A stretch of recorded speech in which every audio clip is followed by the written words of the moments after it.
Hello बच्चों, calculus वाला में आपका एक बार फिर से स्वागत है।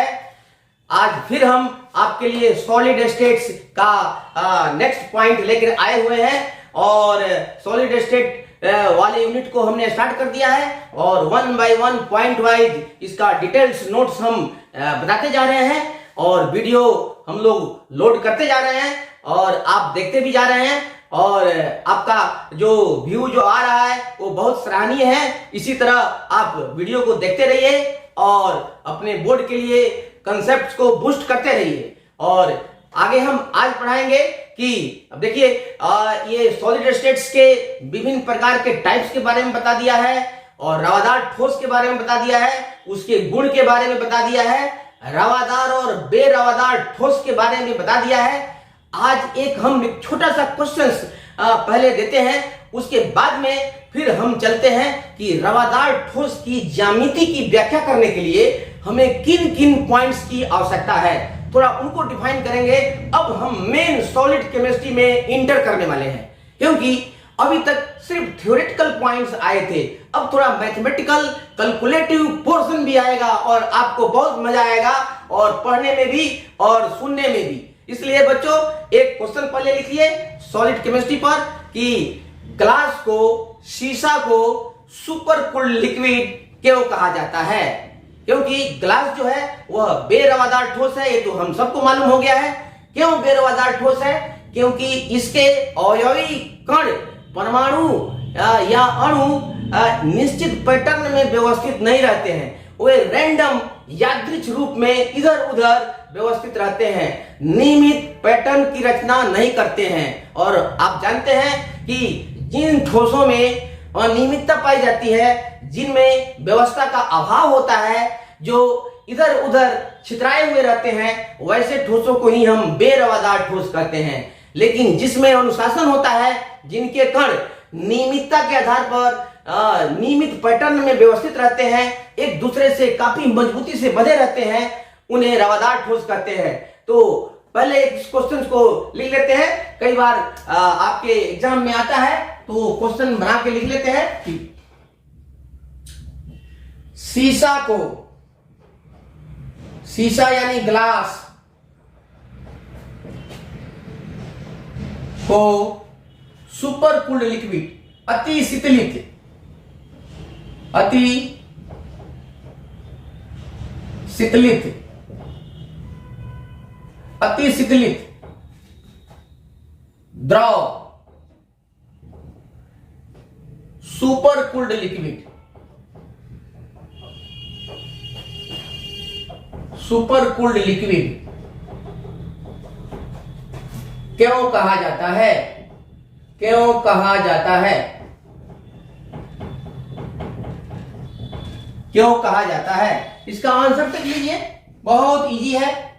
आप अब रोजमर्रा की जिंदगी में देखते होंगे, आपके पास शीशा का पात्र होगा, शीशा का बोयाम देखे हैं, जिसमें थोड़ा बड़ा होता है, मोटा होता है, उसमें बिस्किट वगैरह कोई भी, और घर पर जाइएगा तो अचार वगैरह भी मिलता है जनरली। तो जब नया आप बोयाम खरीद के लाते हैं, ग्लास का पात्र खरीद के लाते हैं, तो वो उसका जो बटन होता है, पेंदी जिसको बोलते हैं, वो बिल्कुल राउंड होता है, बिल्कुल सर्कुलर होता है और एकदम उसके एजेस जो है तो फैले नहीं होते हैं। लेकिन कुछ दिनों के बाद रखने के बाद आप देखते होइएगा कि नीचे का उसका पेंदी थोड़ा सा फैल गया है, मतलब चौड़ा हो गया है। जैसे गूंथा हुआ आटा को रख दीजिएगा, उसको थोड़ा सा बेलनाकार बना के रखिएगा, तो थोड़ा देर के बाद नीचे वाला पोर्शन उसका मोटा हो जाएगा, अर्थात फैल जाएगा, अर्थात उसमें फ्लो, बहने की प्रवृत्ति आ जाती है। क्योंकि द्रव जो होता है, आप जानते हैं द्रव जो है बहता है, हम जो बोलते हैं आम भाषा में, तो इसी तरह द्रव ही बहता है, बाकी ठोस तो बहते नहीं है। लेकिन शीशा जो है एक ऐसा ठोस पदार्थ है जो ठोस तो होता है, देखने में ठोस के समान ही होता है, रवादार ठोस के समान ही होता है, लेकिन उसमें बहने का गुण होता है। वो धीरे धीरे ही बहता है, लेकिन बहने का गुण होता है। तो इसीलिए इसको हम लिक्विड कहते हैं, सुपर कूल्ड। मतलब अति, जैसे शीशा को गर्म करेंगे तो वह लिक्विड में बदल जाता है और उसको एकाएक बहुत नीचे टेम्परेचर तक कूल करेंगे, ठंडा करेंगे, तब वो थोड़ा सॉलिड में बदल जाता है। इसलिए इसको सुपर कूल्ड, मतलब यह लिक्विड का ही फॉर्म है जो अति शीतलित किया हुआ है, बहुत अधिक ठंडा किया हुआ है। तो इसमें चूंकि बहने का गुण होता है, फैलने का गुण होता है, इसी गुण के कारण इसे द्रव कहते हैं। और चूंकि यह ठोस रूप, ग्लास का ठोस रूप, शीशा का ठोस रूप बहुत कम टेम्परेचर पर ताप रखने पर बनता है, प्राप्त होता है, इसलिए इसे सुपर कूल्ड लिक्विड कहा जाता है। तो हम इसका आंसर लिख लेते हैं।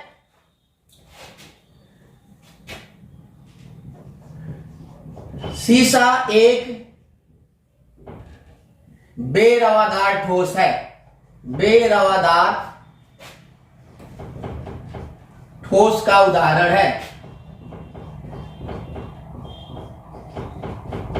है, क्योंकि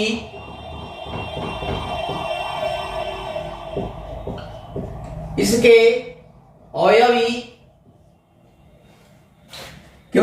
अवयवी कण अव्यवस्थित रूप में, अव्यवस्थित एवं अनियमित रूप में फैले हुए होते हैं। जिस प्रकार किसी द्रव में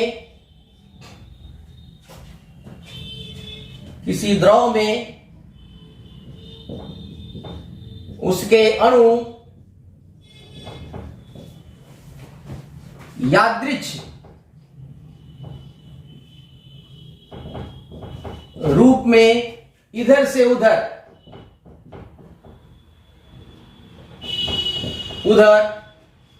वितरित होते हैं,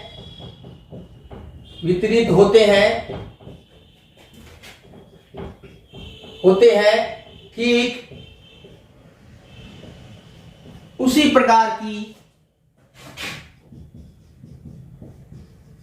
की व्यवस्था शीशा में भी पाई जाती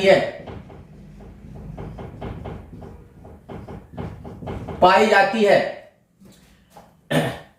अक्सर हम पाते हैं कि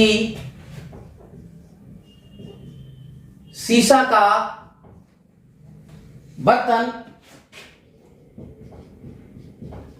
बर्तन या पात्र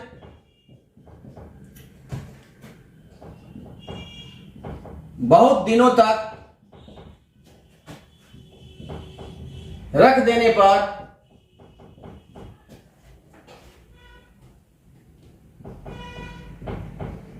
पेंदी यानी बटम भाग में फैल जाता है। जिस प्रकार द्रव बहकर सतह पर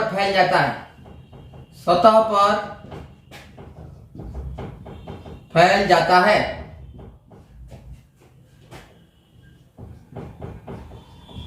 उसी प्रकार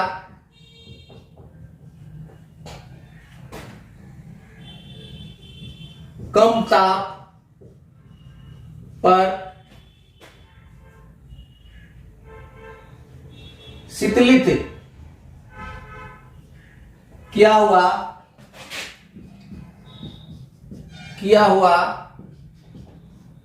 पात्र भी, शीशा का पात्र भी, शीशा का बर्तन भी बहने का बहने का यानी फ्लो, इसको ब्लो नहीं बोलेंगे, हवा का बहना ब्लो होता है और लिक्विड का बहना फ्लो होता है। फ्लो बहने का गुण प्राप्त कर लेता है।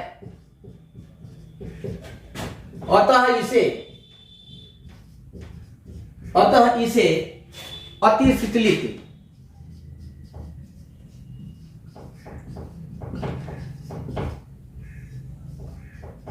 द्रव कहा जाता है। तो यही कारण है कि ग्लास को अति शीतलित द्रव कहा जाता है, क्योंकि द्रव के समान ही इसमें भी बहने का गुण होता है और चूंकि यह बहुत कम ताप पर ठंडा किया हुआ होता है, इसलिए इसे सुपर कूल्ड लिक्विड भी कहा जाता है। अब आगे हम चलते हैं कि रवादार ठोस के बारे में। अब ज्यादातर इसमें पॉइंट्स रवादार ठोस के बारे में ही हमें करना है। तो रवादार ठोस के बारे में हम जानते हैं कि रवादार ठोस वैसे ठोसों को कहते हैं जिनकी ज्यामिति नियमित होती है और एक सिस्टमेटिक होती है। तो उस ज्यामिति की व्याख्या करने के लिए, ज्यामिति के बारे में जानने के लिए हमें कुछ पॉइंट्स पर विशेष रूप से ध्यान देना होता है। तो हम उन पॉइंट्स के बारे में आज डिस्कस करते हैं और उसको डिफाइन करते हैं। तो नेक्स्ट क्वेश्चन जो हमारा होगा वो रवादार ठोस के ऊपर है और ये है दूसरा क्वेश्चन। लिखिए,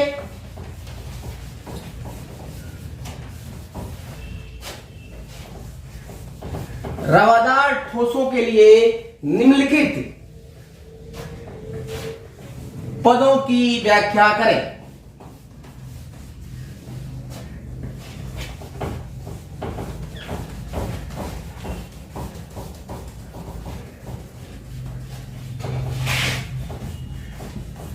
बहुत अच्छा क्वेश्चन था ये भी कभी कभी पूछता है। तो आप जान गए सुपर कूल्ड लिक्विड किसे कहते हैं? तो शीशा को कहते हैं, ग्लास को कहते हैं, क्योंकि इसमें बहने का गुण होता है, जिसके कारण बहुत दिनों तक शीशा का पात्र रख दीजिएगा तो पेंदी पर थोड़ा चौड़ा हो जाता है और वो इसमें बहने का गुण जो होता है आ जाता है, उसी के कारण होता है। तो नेक्स्ट क्वेश्चन हम लिखते हैं, रवादार ठोस के लिए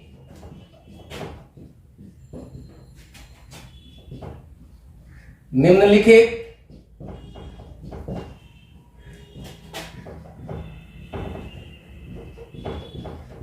पदों को परिभाषित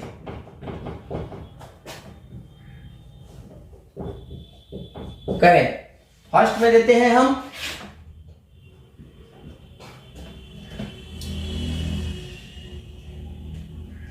रवा जालक, रवा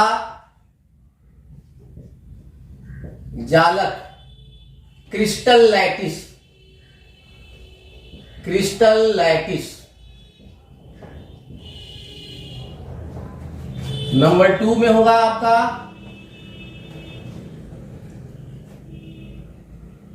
क्रिस्टल पॉइंट, रवा बिंदु, क्रिस्टल पॉइंट, क्रिस्टल पॉइंट या crystal sites, crystal point. Third में होगा आपको त्रिविम स्पेस लैटिस, त्रिविम जालक, त्रिविम जालक, स्पेस लैटिस।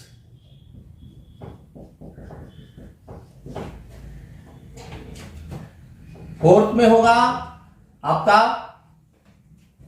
एकक कोष्ठिका, एकक कोष्ठिका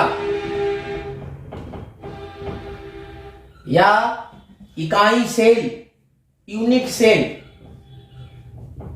यूनिट सेल। ये बहुत इंपॉर्टेंट है यूनिट सेल बच्चों। इसी के एकक कोष्ठिका के आधार पर ही हम विभिन्न प्रकार के रवादार ठोसों का अध्ययन करते हैं। तो हम देखते हैं एक एक करके इस पॉइंट्स को लेते हैं और फिर इनको हम परिभाषित करते हैं। तो आंसर में लिखते हैं,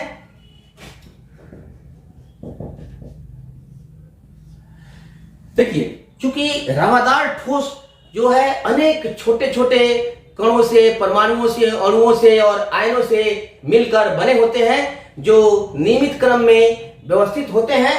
तो जब हम किसी ठोस का, रवादार ठोस का एक छोटा टुकड़ा लेते हैं तो उसी छोटा टुकड़ा को हम रवा कहते हैं। किसी भी ठोस के जिसमें उसके कण निश्चित क्रम में व्यवस्थित रहते हैं उसको रवा कहते हैं। तो रवा का मतलब होता है क्रिस्टल, जिसको इंग्लिश में बोलते हैं, और उसको आप एक टुकड़ा बोल सकते हैं। अब उस रवादार ठोस के टुकड़े में, रवादार ठोस के छोटे से टुकड़े में यदि हम उनके कंस्टिट्यूएंट पार्टिकल्स का अध्ययन किया जाए तो ये जो है लेयर के रूप में, जैसे एक जाल देखे हैं, जाल के रूप में व्यवस्थित होते हैं। तो फर्स्ट पॉइंट है कि रवा जालक।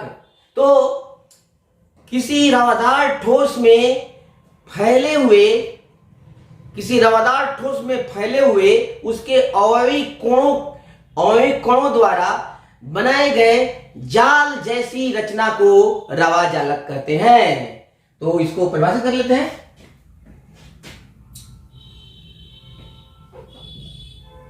रवा जालक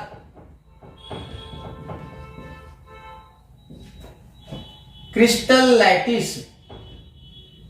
ये बहुत आसान है, इसको देखिए थोड़ा थोड़ा अंतर है, इसमें कंफ्यूज होने की संभावना काफी होती है, तो कोई बात नहीं है। ये एग्जाम में जनरली एकक कोष्टिका का ही क्वेश्चंस होता है, और इन सबको है कि नहीं, कभी कभी ही कोई डिफिनेशन लिखने के लिए बोलता है, अन्यथा एकक कोष्टिका काफी इंपॉर्टेंट है।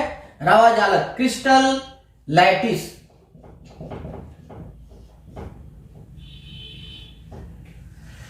तो किसी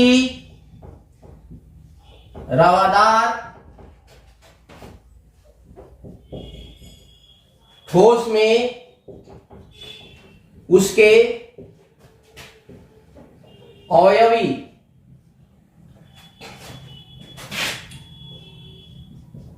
कणों, परमाणु, अवयवी कण कुछ भी हो सकते हैं, परमाणु, अणु या आयन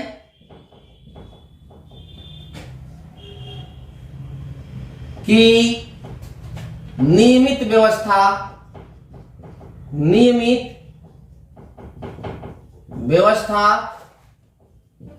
द्वारा बनाए गए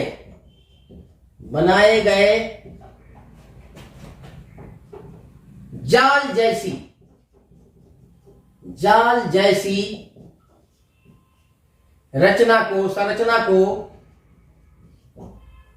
संरचना को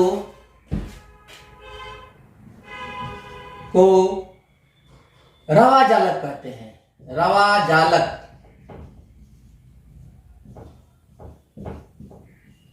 कहते हैं।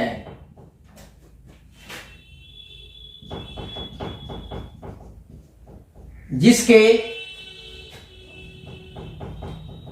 प्रत्येक क्रॉस पॉइंट पर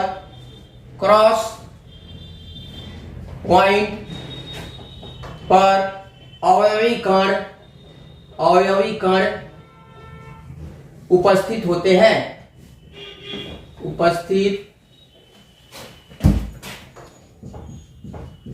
हैं। जैसे मैं 2 डायमेंशनल फिगर में दिखा रहा हूं, जैसे देखिए, जैसे देखो, ये आपको मछली मारने वाला जाल आप देखे होंगे, इसमें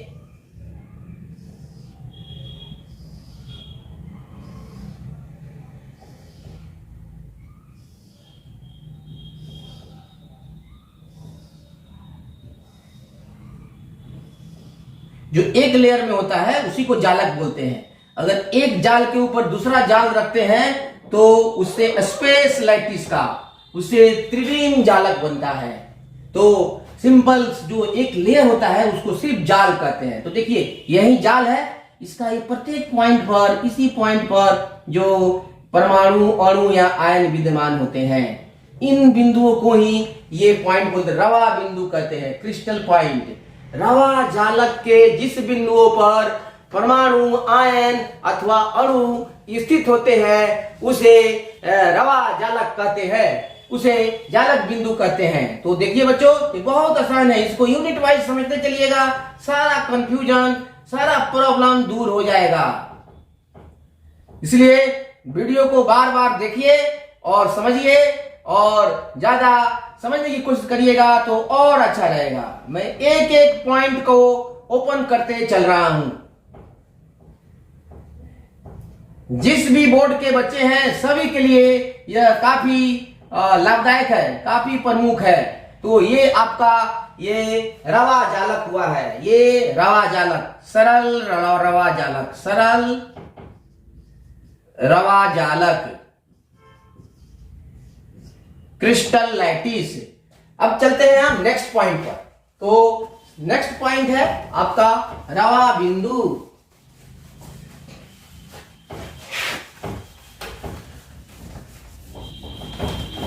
फिगर यही लेंगे, हम डिफाइन कर देते हैं और इसी फिगर से इसको हम समझेंगे।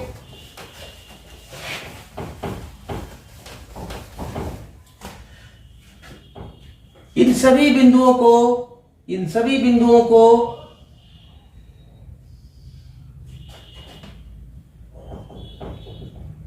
रवा बिंदु या इसको बोलते हैं क्रिस्टल पॉइंट, क्रिस्टल पॉइंट या लैटिस पॉइंट, लैटिस पॉइंट भी बोल सकते हैं, क्रिस्टल या लैटिस पॉइंट।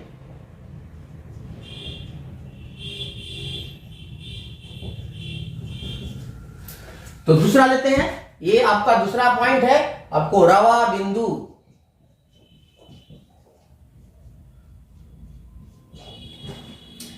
रवा जालक, रवा जालक, क्रिस्टल लैटिस, रवा जालक, क्रिस्टल लैटिस के जिन बिंदुओं पर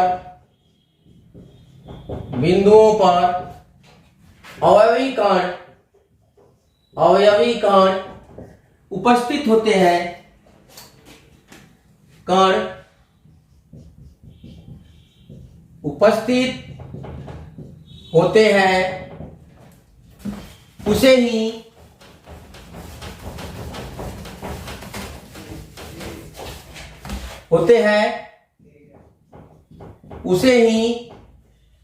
क्रिस्टल पॉइंट, उसे ही लैटिस पॉइंट या जालक बिंदु या रवा बिंदु, जालक बिंदु या रवा बिंदु सब एक ही चीज है, बिंदु कहते हैं। जैसे चित्र में हमने दिखाया है, तो ये हो जाएगा आपको रवा बिंदु। अब तीसरा है आपका पॉइंट है त्रिविम जालक।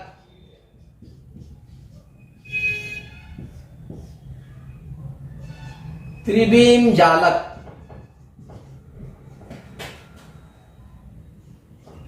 देखिए रवा जालक का त्रिविम में चारों तरफ व्यवस्था को जब एक के ऊपर एक रवा जालक को हम सजाते जाते हैं तो हमें एक प्रकार का स्पेस लाइटिस, एक प्रकार का रवा जालक का हमें समूह प्राप्त होता है। जैसे एक के ऊपर एक रखेंगे तो ईंट जैसा, क्यूब जैसा एक रचना प्राप्त होती है, उसी को त्रिविम जालक कहते हैं। जैसे रवा जालक के त्रिविम में पुनरावृत्ति करने से जो संरचना प्राप्त होती है उसे ही त्रिविम जालक कहते हैं। तो इसको डिफाइन कर सकते हैं, रवा जालक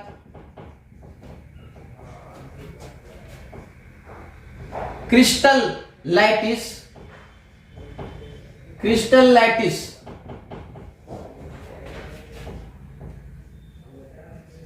को एक के ऊपर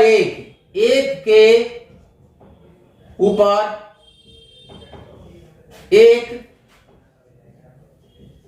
रखने पर त्रिविमीय त्रिविमीय पुनरावृत्ति पुनरावृत्ति व्यवस्था को ही त्रिविम जालक कहते हैं। त्रिविम जालक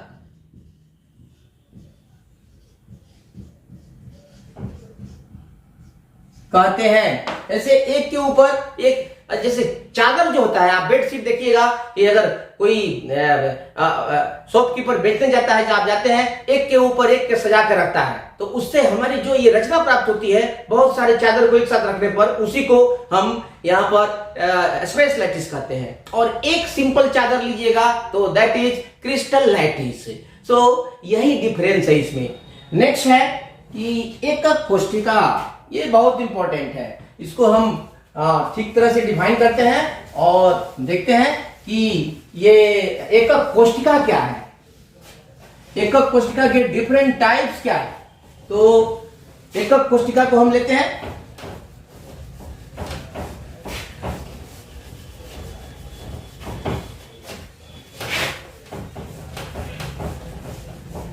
देखो, एकक कोष्ठिका किसी भी रवादार ठोस की वह छोटी सी छोटी इकाई है, वह छोटा से छोटा टुकड़ा है, जिसको एक के ऊपर एक सजाने पर, एक के ऊपर नीचे ऊपर लेफ्ट राइट आगे पीछे सजाने पर हमें पूरा रवादार ठोस प्राप्त होता है। उसे ही एकक कोष्ठिका कहते हैं। जैसे दीवार के लिए एकक कोष्ठिका क्या है? ईंट है। दीवार एक एक ईंट से मिलकर बना होता है। उसी तरह रवादार ठोस जो होता है एक एक स्मॉलेस्ट यूनिट से बना रहता है। उसी स्मॉलेस्ट यूनिट को रवादार ठोस की एकक कोष्ठिका कहते हैं। तो हम इसको डिफाइन कर लेते हैं, एकक कोष्ठिका।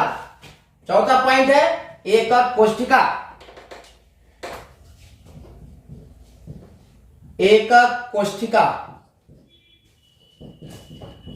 एकक कोष्ठिका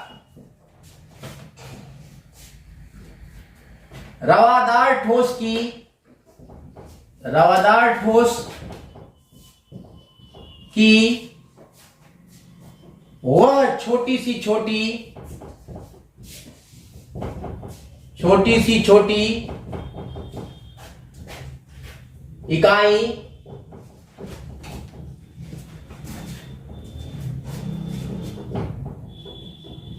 जिसका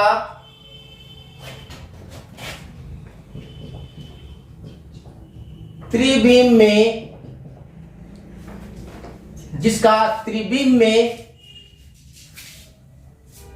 व्यवस्था करने पर संपूर्ण रवादार ठोस की रचना होती है, उसे ही एकक कोष्ठिका कहते हैं। एकक कोष्ठिका कहते हैं। इसे ठोस का बिल्डिंग ब्लॉक भी कहते हैं। बिल्डिंग ब्लॉक यानी निर्माण इकाई।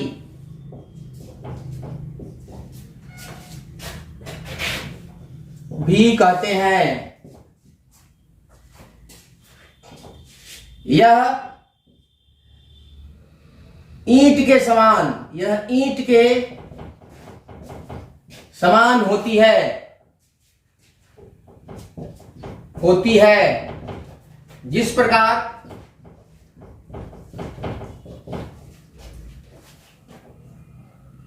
ईंट मिलकर दीवार की रचना करते हैं,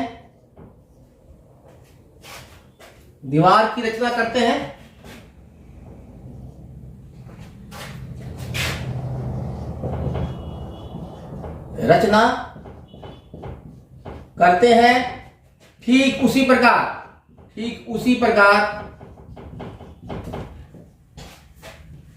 इकाई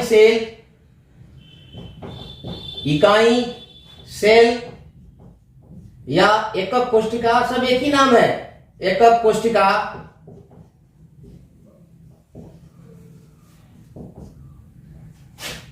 ठोस की रचना करती है, ठोस की रचना करती है। इसे हम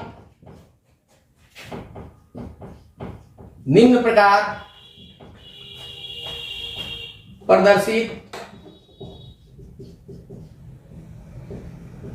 कर सकते हैं। जैसे देखिए, ये एकक कोशिका को हम ऐसे शो कर सकते हैं, आसानी से बना सकते हैं। एक क्यूब बना लीजिए। देखिए, सिंपल क्यूबिक एकक कोशिका है जिसमें परमाणु इस कोनों पर होते हैं, हमेशा परमाणु कोनों पर होते हैं।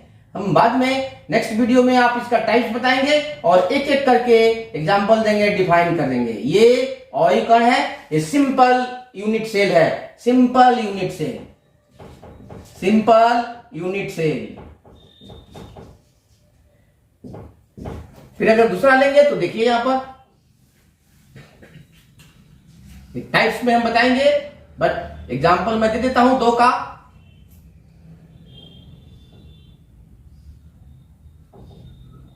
तो यहां कोनों पर तो होते ही हैं, यूनिट सेल के कोनों पर तो हमेशा परमाणु होते हैं या कंस्टिट्यूएंट पार्टिकल होते हैं। अब इसके अलावा भी कहीं और भी हो सकते हैं। जैसे एक यहां पर है, इस दीवार पर है, एक इस दीवार पर है, इधर भी हो सकता है। ये परमाणु अणु यहां है, तो जहां जहां होगा उसी के आधार पर इसका विभिन्न प्रकार का टाइप्स है। तो इसको बोलते हैं इनॉल केंद्रित